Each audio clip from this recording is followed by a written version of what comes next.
ಕೇಂದ್ರ ಗೃಹ ಸಚಿವ ಅಮಿತ್ ಶಾ ಅವರ ಸಮ್ಮುಖದಲ್ಲಿ ಭಾರತ ಸರ್ಕಾರ, ಅಸ್ಸಾಂ ಸರ್ಕಾರ ಮತ್ತು ನಾಗಾಲ್ಯಾಂಡ್ ಸರ್ಕಾರಗಳ ನಡುವೆ ಅಸ್ಸಾಂ ನಾಗಾಲ್ಯಾಂಡ್ ಗಡಿ ಪ್ರದೇಶಗಳಲ್ಲಿ ಖನಿಜ ತೈಲ ಕಾರ್ಯಾಚರಣೆಗಳಿಗೆ ಅನುಕೂಲವಾಗುವಂತೆ ತ್ರಿಪಕ್ಷೀಯ ಒಪ್ಪಂದಕ್ಕೆ ಸಹಿ ಹಾಕಲಾಗಿದೆ.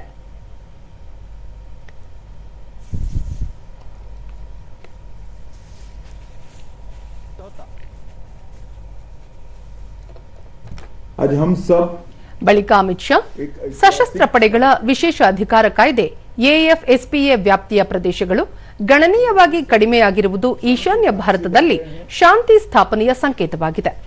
ಮುಂದಿನ ವರ್ಷದೊಳಗೆ 1 ಅಥವಾ 2 ರಾಜ್ಯಗಳನ್ನು ಹೊರತುಪಡಿಸಿ ಸಂಪೂರ್ಣ ಈಶಾನ್ಯ ಭಾರತದಿಂದ ಎಎಫ್ಎಸ್ಪಿಎವನ್ನು ಹಿಂತೆಗೆದುಕೊಳ್ಳುವ ವಿಶ್ವಾಸವಿದೆ. ಪ್ರಸ್ತುತ ಈಶಾನ್ಯ ಭಾರತದ 80%ಕ್ಕೂ ಹೆಚ್ಚು ಪ್ರದೇಶ ಎಎಫ್ಎಸ್ಪಿಎ ಮುಕ್ತವಾಗಿದೆ ಎಂದರು.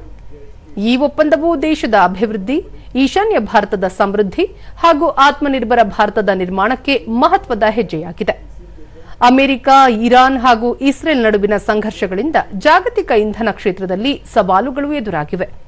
ಇಂತಹ ಸಂದರ್ಭದಲ್ಲಿ ಭಾರತ ತನ್ನ ಇಂಧನ ಸ್ವಾವಲಂಬನೆಯನ್ನು ಹೆಚ್ಚಿಸಿಕೊಳ್ಳಲು ಇಂದಿನ ಒಪ್ಪಂದವು ನೆರವಾಗಲಿದೆ ಎಂದು ಅವರು ಅಭಿಪ್ರಾಯಪಟ್ಟರು.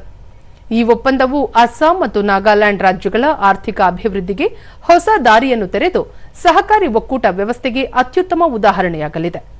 ಪ್ರಧಾನಿ ನರೇಂದ್ರ ಮೋದಿ ಅವರು ಅಧಿಕಾರಕ್ಕೆ ಬಂದ ಬಳಿಕ ಈಶಾನ್ಯ ಭಾರತದ ಶಾಂತಿ ಮತ್ತು ಅಭಿವೃದ್ಧಿಗೆ ವಿಶೇಷ ಆದ್ಯತೆ ನೀಡಿದ್ದು 2019ರಿಂದ ಸುಮಾರು 12 ಶಾಂತಿ ಒಪ್ಪಂದಗಳಿಗೆ ಸಹಿ ಹಾಕಲಾಗಿದೆ ಎಂದು ತಿಳಿಸಿದರು. ಈಶಾನ್ಯ ಭಾರತದಲ್ಲಿ ಹಿಂಸಾಚಾರ 80% ಕಡಿಮೆಯಾಗಿದ್ದು, ಪ್ರವಾಸೋದ್ಯಮ, ಹೂಡಿಕೆ ಹಾಗೂ ಮೂಲಸೌಕರ್ಯ ಅಭಿವೃದ್ಧಿಯಲ್ಲಿ ಗಮನಾರ್ಹ ಪ್ರಗತಿ ಸಾಧಿಸಲಾಗಿದೆ. ಈ ಒಪ್ಪಂದದ ಮೂಲಕ ಪ್ರಸ್ತುತ ದಿನಕ್ಕೆ 1000ದಿಂದ 1500 ಬ್ಯಾರೆಲ್ಗಳಷ್ಟಿರುವ ತೈಲ ಉತ್ಪಾದನಾ ಸಾಮರ್ಥ್ಯವನ್ನು 10 ಪಟ್ಟು ಹೆಚ್ಚಿಸುವ ಸಾಧ್ಯತೆ ಇದೆ. ಒಂದೇ ಒಂದು ತೈಲ ಕ್ಷೇತ್ರದಿಂದ 15,000 ಕೋಟಿ ರೂಪಾಯಿಗೂ ಅಧಿಕ ಮೌಲ್ಯದ ಸಂಪನ್ಮೂಲ ದೊರೆಯುವ ನಿರೀಕ್ಷೆ ಇದೆ ಎಂದರು.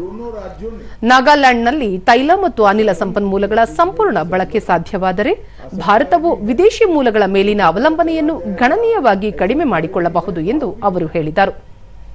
परंतु दोनों राज्यों ने ये निर्णय किया कि अभी निर्णय जब आएगा तब आएगा 50-50% कर भारत के तेल के उत्खनन में बाधा न बने, क्योंकि ये राष्ट्रीय संपदा है और मुझे लगता है कि ये भाव बहुत महत्वपूर्ण है.